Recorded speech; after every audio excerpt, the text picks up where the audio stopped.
donc là, en gros, on a fait notre setup IA, donc forcément, c'est que quelque part, on va utiliser de l'IA générative. Alors là, on prend toujours des pincettes chez Invox parce que si vous savez pas de quoi vous voulez parler, si vous n'avez pas de conviction, d'expertise, si vous n'avez pas le fond, n'importe quelle IA, que ce soit dans le Content Hub d'HubSpot ou que ce soit sur du ChatGPT ou d'autres outils IA, ça ne créera pas des bons contenus, donc ça aura très très peu d'efficacité, voire ça aura une contre-efficacité parce que les gens qui verront votre contenu se diront ça n'a aucun intérêt, ça n'a aucune expertise. Pour autant, si vous avez déjà des contenus qui sont intéressants, si vous avez déjà bien travaillé, on va gagner du temps là pour aller passer d'un format à un autre notamment, et c'est vraiment comme ça que nous on le voit, c'est ce côté déclinaison de contenu, de dire j'ai un très bon contenu, j'ai un livre blanc, j'ai une newsletter un peu longue, j'ai un très bon article de blog, j'ai des slides ou une vidéo qui a été tournée dans laquelle j'ai du fond. Comment est-ce que ça je vais pouvoir le démultiplier? Et c'est là où on arrive, Thomas, tu vas nous montrer ça tout de suite, sur ces fonctionnalités de déclinaison de contenu. Ouais, c'est une des fonctionnalités phares du Content Hub et de l'IA dans HubSpot, c'est ici dans réutilisation de contenu IA. Vous allez lui donner un format de contenu et ensuite vous pouvez lui demander de vous le transformer en plein d'autres formats. Donc vous avez tous les formats ici, il y a des articles de blog, les pages, il y a même les podcasts, etc. Donc là, dans le petit exemple qu'on va faire, je vais prendre un article de blog Invox, le dernier qui est sorti à propos des content campaigns, et je vais lui demander de m'en faire une landing page et un post LinkedIn. Évidemment, vous pouvez mettre vos propres templates et plus vous lui donnez d'informations sur votre entreprise, plus le contenu sera pertinent. Donc là, vous pouvez commencer la réutilisation. Vous allez voir, c'est super simple à faire. D'abord, vous choisissez quel contenu vous allez lui donner au début. Donc là, on va lui donner un article de blog. Donc là, on peut lui donner directement l'URL. On ajoute le contenu. Évidemment, plus vous lui donnez de contenu, plus ça va marcher. Donc si vous avez d'autres articles sur le même sujet, etc., là, vous pouvez lui en donner autant que vous voulez. Donc là, j'ai ma source. Ensuite, je vais mettre le petit plus. Et donc là, je vais lui demander, eh bien, tu me mets une page de destination et un post réseau social.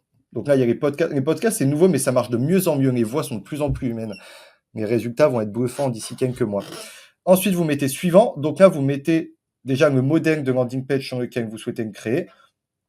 Donc là, vous mettez votre template de base. Là, je vais prendre, je ne sais pas lequel, vu qu'on est sur une instance de démo, lequel va le mieux marcher. On va mettre celui-là. Vous mettez évidemment des instructions personnalisées. Donc là, essayez d'être le plus exhaustif et clair possible pour avoir un meilleur résultat. Vous pouvez ou non inclure des images générées, puisque HubSpot fait de la génération d'images avec l'IA. Vous pouvez choisir le style. Ensuite, sur la partie post-réseaux sociaux, vous choisissez les attributs. Donc là, si vous avez connecté vos réseaux sociaux, LinkedIn, Instagram, en plus, il y a YouTube dernièrement qui est sorti sur HubSpot, vous choisissez quel compte et quel réseau social. Donc là, on va mettre LinkedIn Company Page. Vous mettez des instructions personnalisées, générer ou non une image. Vous cliquez sur générer. Donc là, il faut toujours nommer au début votre réutilisation. Et au fur et à mesure, vous allez développer vos templates de réutilisation que vous réutilisez. Ça sera plus efficace. Donc là, le post de réseaux sociaux est plus rapide, c'est prêt. Donc là, j'ai mon post qui est ici. Je peux m'enregistrer et le modifier directement dans l'application.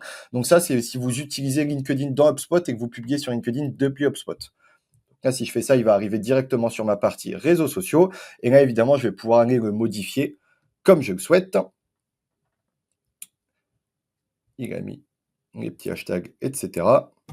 Et on va attendre un peu pour un landing page, c'est un peu plus long, étant donné qu'il y a pas mal de sections.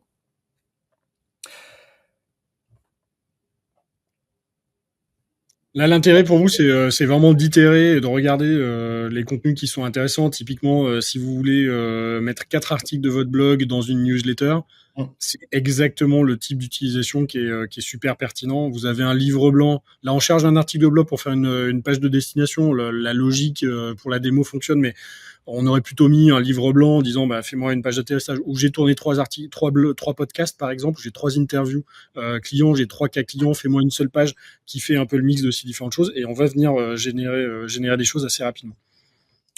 Voilà, et donc là, il m'a généré ma landing page qui ressemble à ceci. Donc de base, il va prendre votre template, donc il va prendre votre header, votre footer, etc. Et il va la créer. Et après, comme on a vu tout à l'heure, vous allez pouvoir venir modifier tous les textes, toutes les images, ajouter des sections, etc. Donc ça permet de bien démarrer. Et après, une fois que vous êtes là, vous pouvez toujours ajouter des petits plus et venir recréer ce que vous souhaitez ou alors lui demander de modifier certains éléments, etc. Et encore une fois, hein, c'est pas des produits finis hein, que ces IA donnent. Évidemment, il y a un gros travail de prompt, de brief, d'intentionnalité, de qu'est-ce que vous voulez faire et pourquoi. Et puis derrière, il y a un gros travail de retouche, de finalisation, de correction, d'amélioration. C'est très bien en fait pour générer des idées et de pas partir de la feuille blanche, mais c'est quand même pas forcément publiable directement. En général, on fait pas générer puis publier. Il y a quand même un gros travail derrière de validation et de relecture. Et HubSpot vous propose, comme sur chaque élément, des templates à utiliser. Là, par exemple, il nous propose un template de campagne de contenu ciblé où il nous demande quels sont les éléments de la campagne et ensuite il va venir tout nous créer comme vous me voyez ici.